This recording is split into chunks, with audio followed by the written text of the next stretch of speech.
Как настроение? Отлично. К чему готовитесь? Кубку мира на чемпионат Европы. Когда?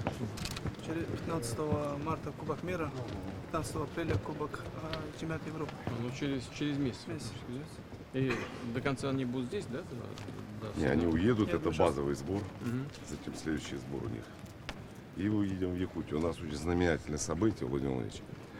Во-первых, хотели вам сказать огромное спасибо. Мы выйдем по вашему графику. Ребята очень ждали, и для них это огромный стимул и огромная поддержка. У нас знаменательное событие. Мы в Якутии проводим сейчас Кубок мира. Кубок мира, ну, это не для прессы, которая, в общем-то, Международная федерация решила не делегировать Соединенные Штаты Америки за тоталитарное отношение за предвзятость к людям, которые хотят пересекать границы Соединенных Штатов, то есть за то, что визы не решают. Помните, вы меня когда-то спросили, Миша, тебе визу опять не дали? Вот мы добились того, что на территории Соединенных Штатов Америки по борьбе с страной больше проводить не будут. Они будут проводиться у нас. Ну, может быть, они изменят визовую политику. Я надеюсь, да.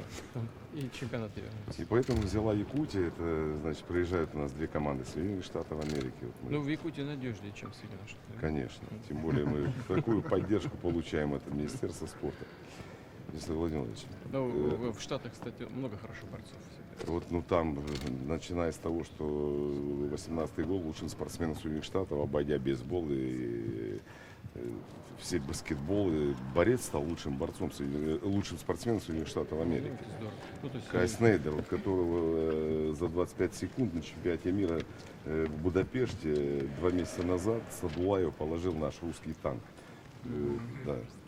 Ну, он дагестанский, в общем-то. А русским танком стал, да, русским танком стал только в сборной команде России. В Дагестане был дагестанским танком.